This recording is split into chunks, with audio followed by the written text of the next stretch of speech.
All right, hi everybody. So this question right here says each of the transformations on the left could result in an invariant point. Match the possible invariant points on the right that could be invariant to each of the transformations. All right, I actually really like this question. I think this is an idea that it is really important just for understanding transformations and really the whole course. A lot of the different topics that you're going to look at in this course are going to rely on transformations, and understanding what's invariant is really key to understanding how the transformation works. Now let's just zoom in a little bit here. I also think that this is an important idea just in math in general. Now let's take a quick look here. Y equals negative f of x. This is a vertical reflection, which means it's over the x-axis. So anything on the x-axis will be invariant. On the x-axis means that the y-coordinate is 0. There's the invariant point. Doesn't matter what x is as long as the y-coordinate is 0. This one right here, the negative is on the x, meaning that this is a horizontal reflection. This is going to be over the y-axis.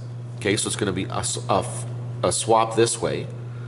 Now, meaning anything on the y-axis will be invariant. Okay, now that makes perfect sense here. Okay, that's going to occur where the x-coordinate is 0, because if you throw a negative in front of the 0 there, that doesn't do anything. So there's the invariant point for this one. This right here, the inverse, is a reflection over the line y equals x. Basically, I'm swapping the x and the y coordinates. So as long as this is the inverse. So as long as you have the same coordinate in the x and the y position, when you swap them, it won't change. And I can see that up here. That will be invariant. Now, okay, logic dictates that the answer to this next one's got to be this one right here. But let's just talk about it right here. I'm taking the square root of a function. Okay, now remember, this is the y-coordinate. I understand that I can see the x under the radical. I get that. Okay, I'm not blind. I get that. But f of x is y. Okay, so it's not x under the radical.